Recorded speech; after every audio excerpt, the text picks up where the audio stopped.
amados irmãos, com a paz do Senhor, sejam todos bem-vindos em nosso canal. Você que não se inscreveu ainda, se inscreva em nosso canal, ative o sininho, deixa abaixo seu comentário, amém? Queridos amados irmãos, hoje nós estamos num novo cenário, né? Os irmãos estão percebendo diferença aí, né? Nós vamos estudar algumas aulas na prática, amém? E algumas aulas vamos estudar na Bíblia, amém? Nós estamos estudando nesse primeiro trimestre de 2021 da classe de adultos o verdadeiro pentecostalismo, atualidade da doutrina bíblica sobre a atuação do Espírito Santo. O comentarista desse primeiro trimestre de 2021 é o pastor Ezequiel Soares. Hoje nós vamos estudar a lição 8. Amém? Você que tem a revista em casa, vamos estudar a palavra de Deus, amém? Está escrito o seguinte: comprometidos com a palavra de Deus. Texto áureo: bem-aventurados que ouvem a palavra de Deus e as guardam. Lucas 11, 28.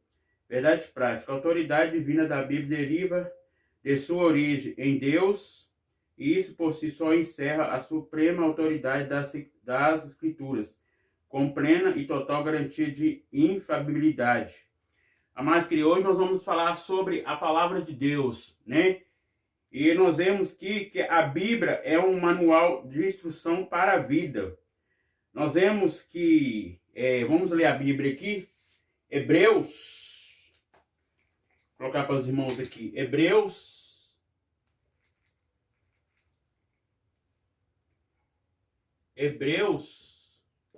4 e 12. Vamos ler lá, Hebreus 4 e 12. Você que tem a Bíblia em casa, abre sua Bíblia, Hebreus 4, 12.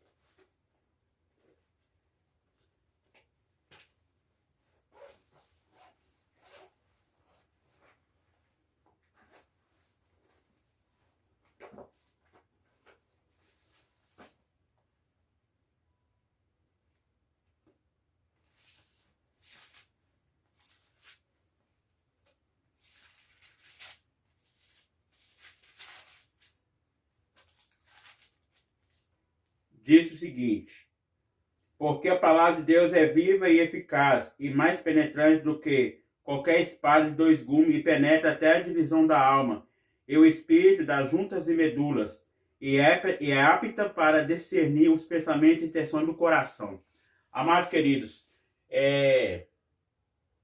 nós vamos fazer aqui um negócio para explicar para os irmãos.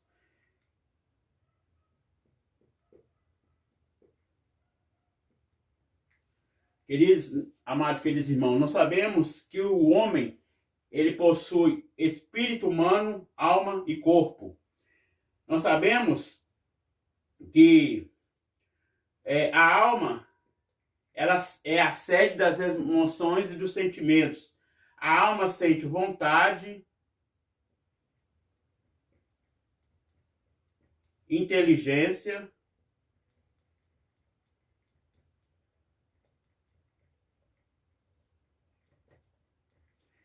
e nós vemos, queridos, que o corpo é a mente, né?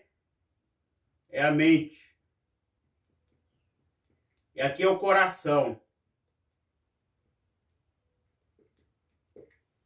Amados queridos irmãos, a Bíblia está dizendo o seguinte: porque a palavra de Deus é viva e eficaz, e é penetrante do que espada de dois gumes, e penetra até a divisão da alma, do espírito. Nós sabemos quando o homem recebe a Jesus, né? E tem um novo nascimento, tem o Espírito Santo, né? Nós sabemos que esse espírito humano, nós sabemos lá em Gênesis 2 e 7. Abre sua Bíblia em Gênesis 2 e 7.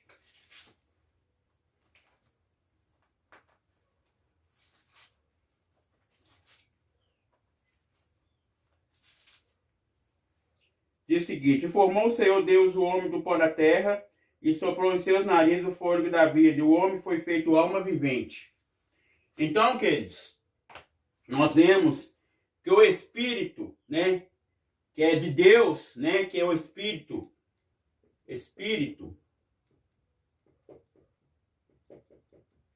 que é pneuma, esse Espírito vem de Deus. veio através de um boneco que estava sem vida, formou o primeiro homem, Adão, né? E soprou nele, né? Esse corpo que estava sem vida, soprou e fez o que? Alma vivente, né? Como o texto está dizendo. Então, queridos, nós vemos aqui que é só a palavra de Deus que pode separar, né? Do espírito e da alma. Nós vemos aqui juntas e medulas, que é o corpo, né? É o corpo. Então, queridos, nós vemos aqui que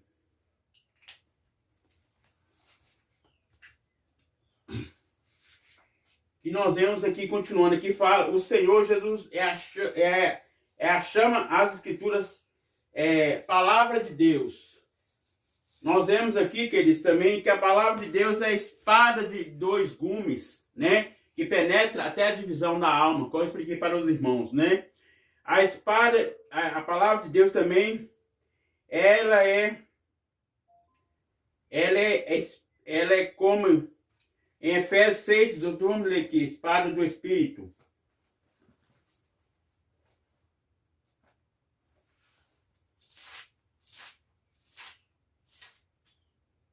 Diz o seguinte, desculpa, perdão, queridos, não é 18 não, é 17.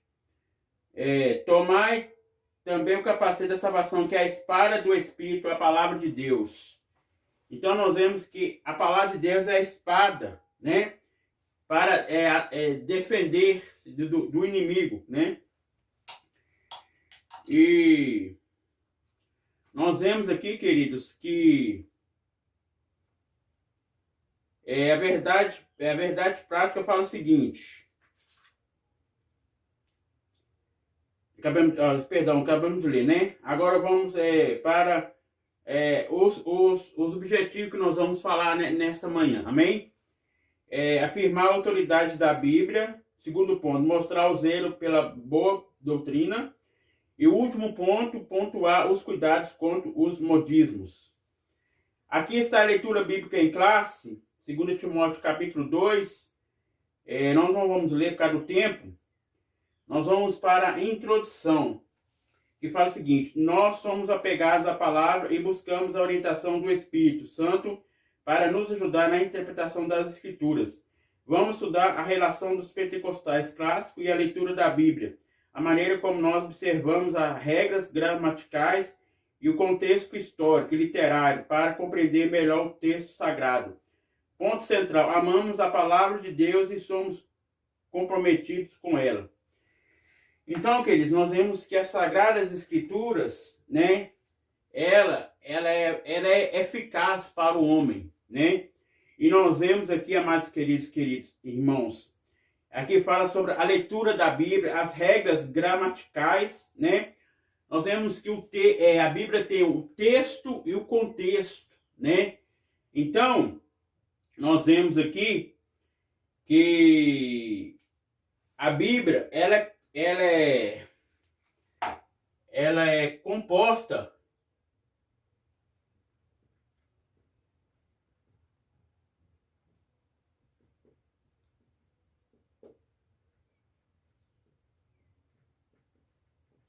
por 66 livros no Antigo Testamento e no Novo Testamento, certo? E nós vemos, queridos, a classificação desses livros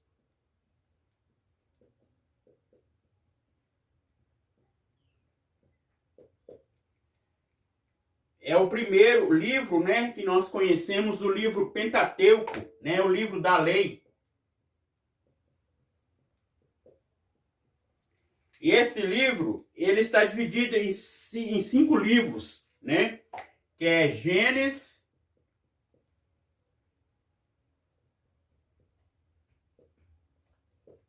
Êxodo, Levítico,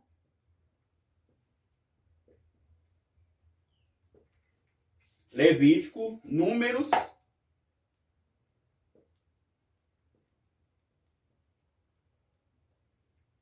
e Deuteronômio.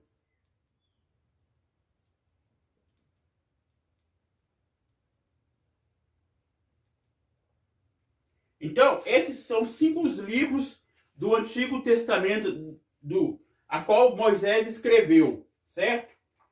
Eu vou apagar aqui para os irmãos, para nós continuarmos falando sobre as classificações. Agora nós vamos falar sobre a segunda classificação, que é os livros históricos.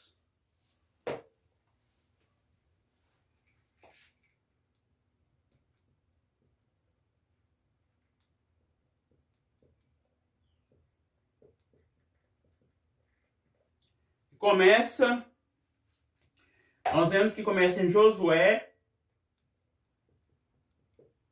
depois Juízes,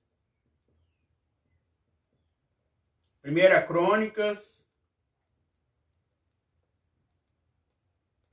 2 Crônicas, 1 Reis,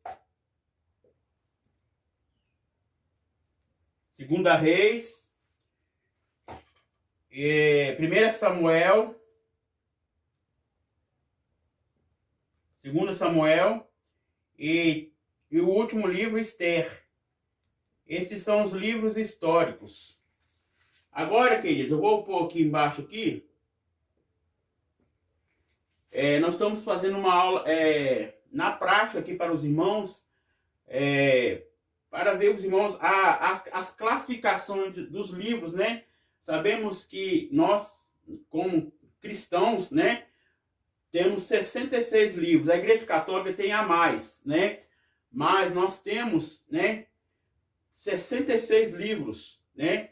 Então, a classificação, agora vamos falar a classificação dos livros poéticos, ao qual nós estudamos no trimestre passado, né? O livro de Jó, né?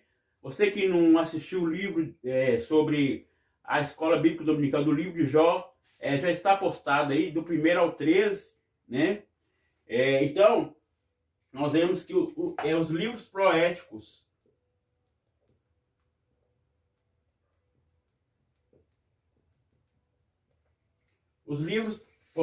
perdão, que eu vou corrigir aqui.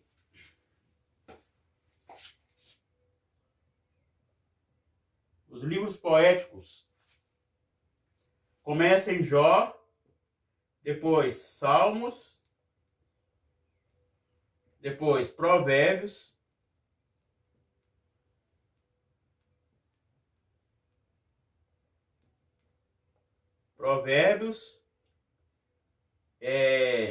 Eclesiastes e Cantar de Salomão.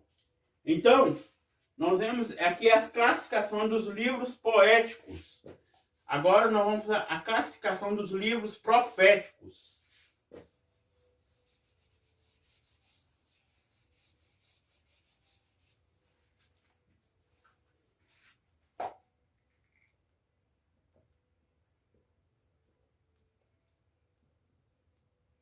Livros proféticos.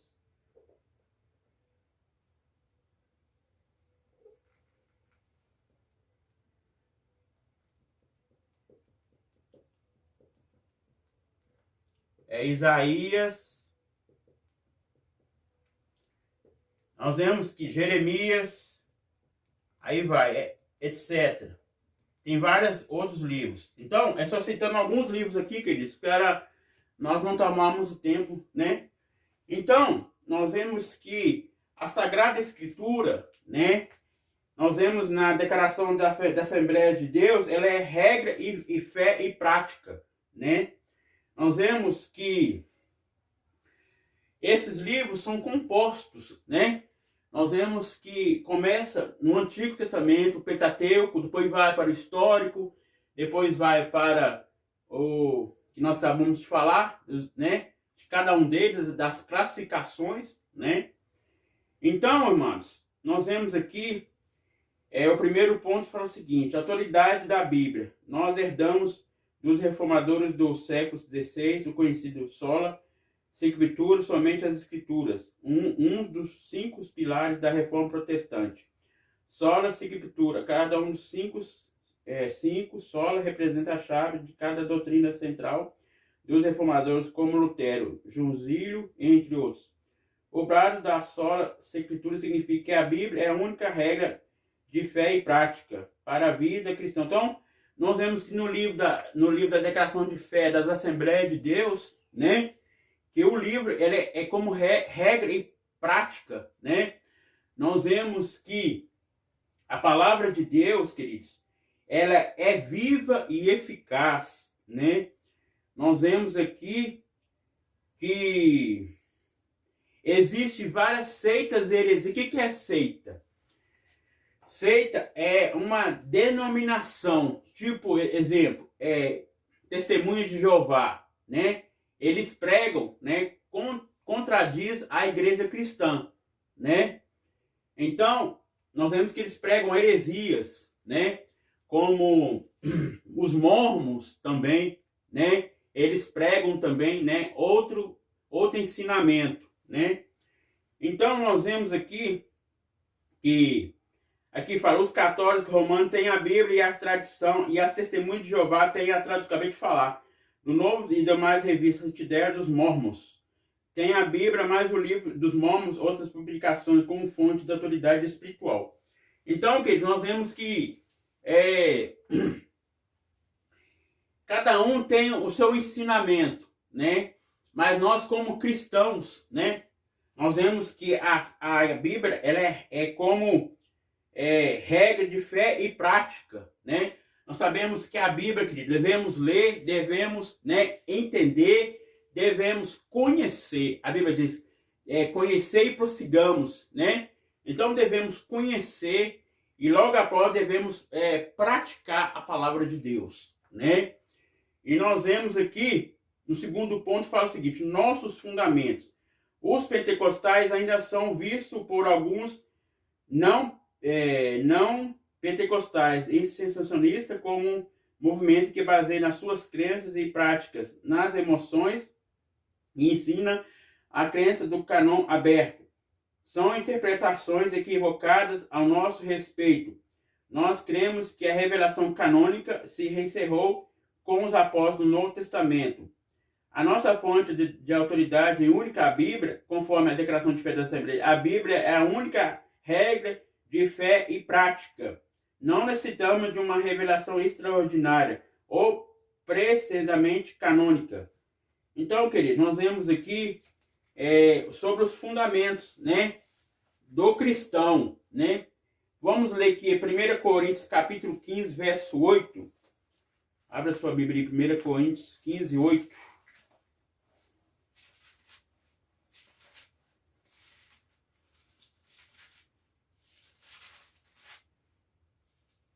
Fala o seguinte, e por derradeiro de todos, me apareceu também a mim como um abortivo.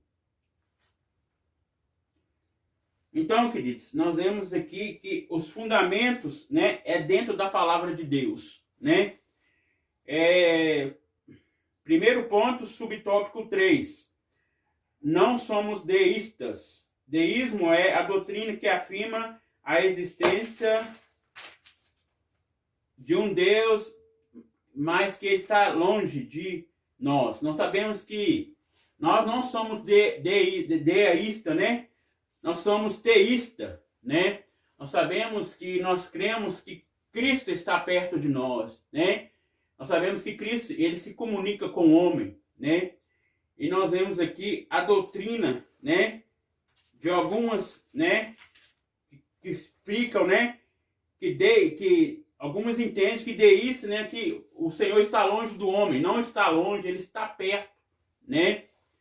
Então, amados,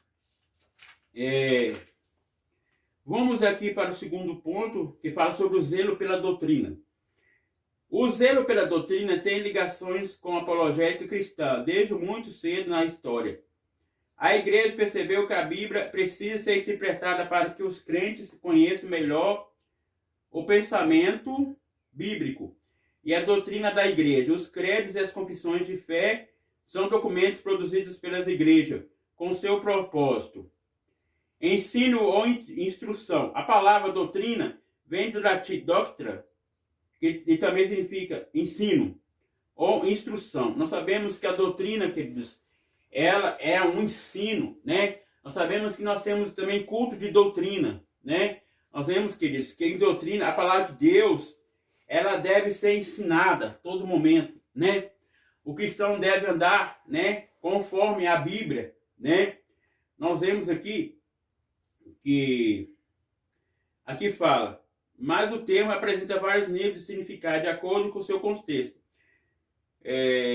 Quando o texto sagrado expressa os perseveraram na doutrina dos apóstolos, nós vemos que os apóstolos perseveravam na doutrina, né? Nós vemos que logo após a festa das Páscoas, né, veio a descida do Espírito Santo, né? Pentecostes significa 50 dias depois da festa, né? E nós vemos que foi a descida do Espírito Santo, né? E nós vemos que os apóstolos, eles perseveraram na doutrina, né, no ensinamento, né? Nós vemos aqui em Atos dos Apóstolos, capítulo 2, abre sua Bíblia, Atos dos Apóstolos, capítulo 2. Vamos estudar a Bíblia também, amém? Amados, então, eu estava falando para os irmãos que algumas aulas nós vamos fazer na prática, né? E algumas nós vamos fazer normalmente, como nós estamos fazendo antes, amém? Nós vemos aqui o discurso de Pedro, né?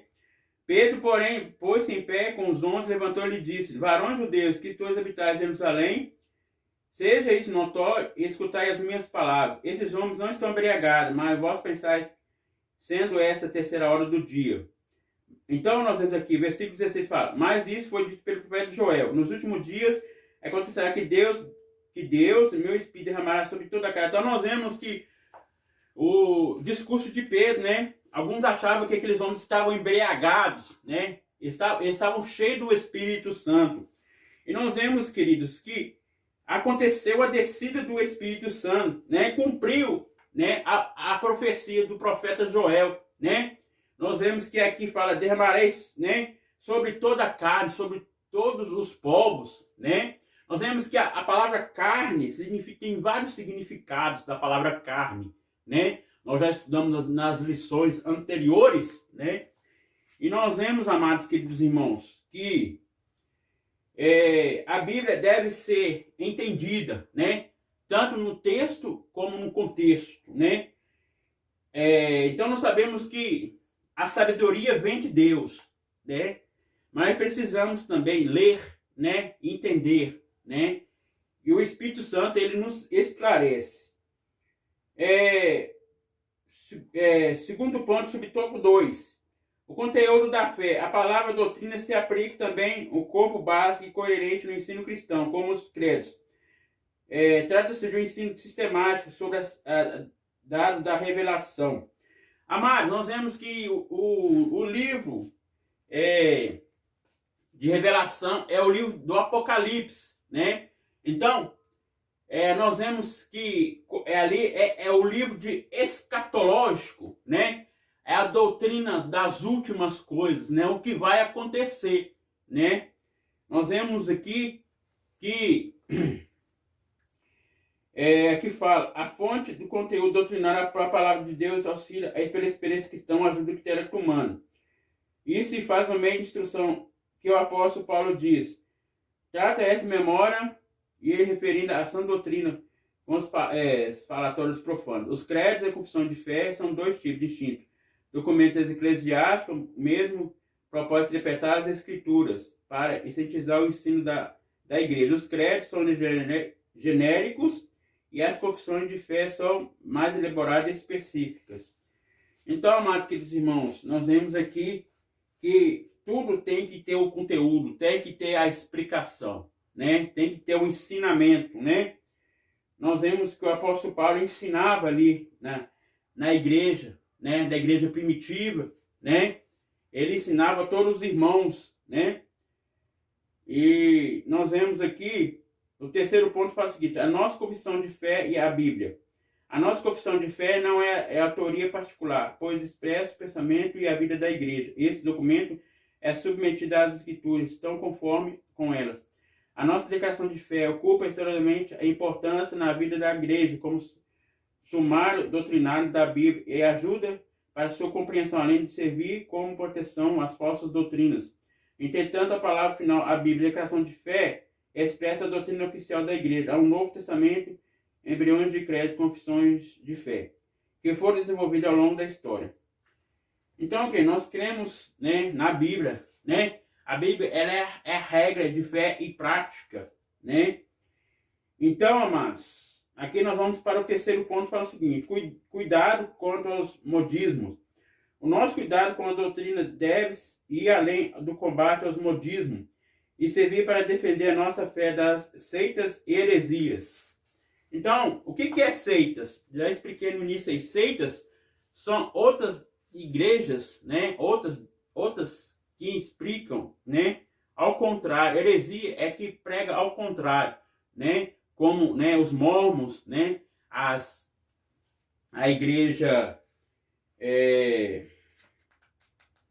Testemunho de Jeová, né? Então, nós devemos fugir disso, queridos, né? Nós devemos ter cuidado, né? Porque, queridos, a Bíblia diz que surgirão falsos profetas, enganarão a muitos, né? O que tem surgido atualmente, né? Os falsos profetas, né? E aqueles também que pregam prosperidade, né?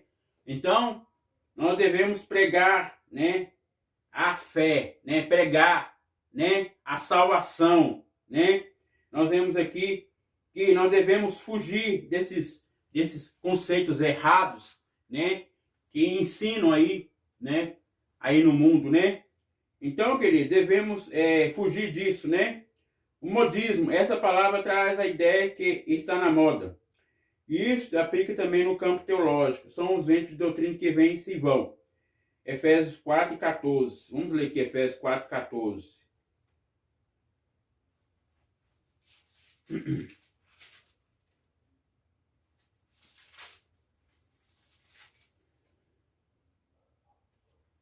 Que fala o seguinte: para que não sejamos mais meninos inconstantes levados em roda por todo vento de doutrina, pelo engano dos homens, que com astúcia enganarão fraudulosamente. Então, queridos, aqui no estudo fala, no versículo 13 ao 15, Paulo define as pessoas espiritualmente perfeitas ou maduras, que possuem plenitude de Cristo. Ser espiritualmente maduro significa ser meninos, os quais são intestáveis,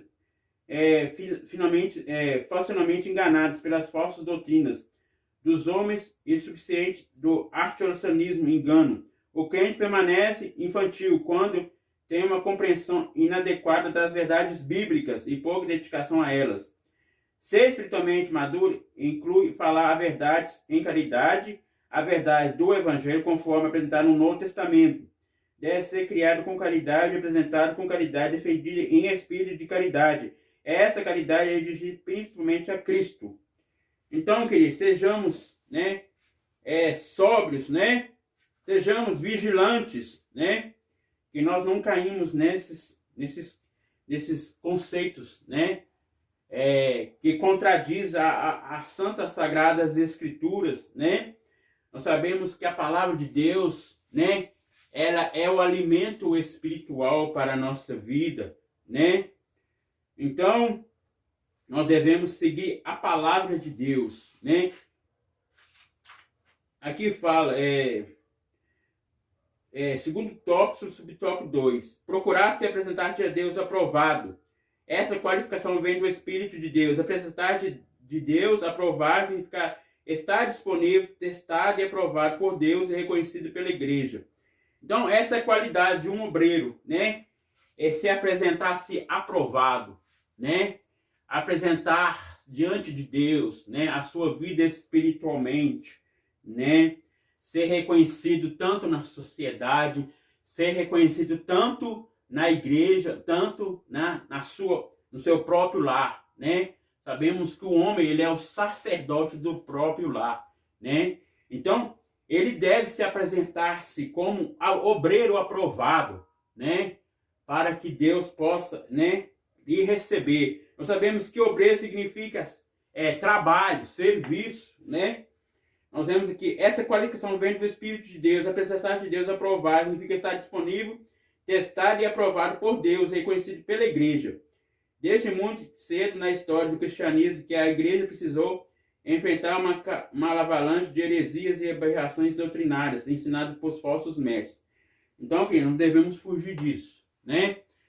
Porque, queridos, isso faz a igreja se esfriar, a igreja, né, ficar, né, como está falando aqui, né, a igreja precisou, que fala o cristianismo, que a igreja precisou enfrentar uma avalanche de heresias, né? Então, queridos, devemos, né, tomar muito cuidado, né? Devemos apresentar como um obreiro aprovado diante de Deus. A segunda qualidade, né, como obreiro que não tem se que vergonhar, que maneja bem a palavra da verdade, né, que anuncia a palavra de Deus, né? E nós vemos aqui, na conclusão fala o seguinte: nós temos compromisso com a palavra de Deus e cremos que ela é a única revelação de Deus escrita para a humanidade. Diante disso, fica claro que nenhuma outra literatura exerce autoridade sobre a nossa vida. Então, queridos, a palavra de Deus, ela é a única regra de fé e prática, ela é a única fonte para a nossa vida espiritual, né? Essa palavra aqui, queridos, né? A Bíblia diz que nós vencemos o nosso inimigo, né? Os inimigos invisíveis das regiões celestiais, né? Nós vemos que a nossa luta não é contra o sangue nem a carne, né? Mas é contra os dominadores dessa terra. Então, a espada do Espírito, né? Que é a única, né? É uma das armaduras que o crente deve ter, né? A palavra de Deus, né? A palavra de Deus também é lâmpada para os nossos pés. A palavra de Deus, né? Também, né? Nos evita nos pecarmos contra Deus, né? A palavra de Deus, né, ela é o alimento. A palavra de Deus, ela mata a sede daquele que não aceitou a Jesus ainda, né? E nós vemos que tudo isso, queridos, é a palavra de Deus. Ela é a única fonte maravilhosa em nossas vidas. Amém? Então, vamos orar nesta manhã, né? Espero que os irmãos gostem, né? Do novo cenário que estou fazendo aqui, né? Para melhoramento, né, da palavra de Deus, né, melhoramento da obra de Deus, né, e estarei orando para todos os irmãos, amém? Espero que os irmãos gostem, então deixa aí seu joinha, amém? Senhor meu Deus, meu Pai, estamos na Tua presença nesta manhã, Pai, abençoe esse estudo, Pai, que eu fiz nesta manhã, abençoa cada um que assistir neste vídeo, Pai, dá vitória, Senhor, abençoa, Pai, que cada um possa ter a Tua presença, Senhor, em nome do Senhor Jesus Cristo, amém? Que Deus abençoe a todos vocês.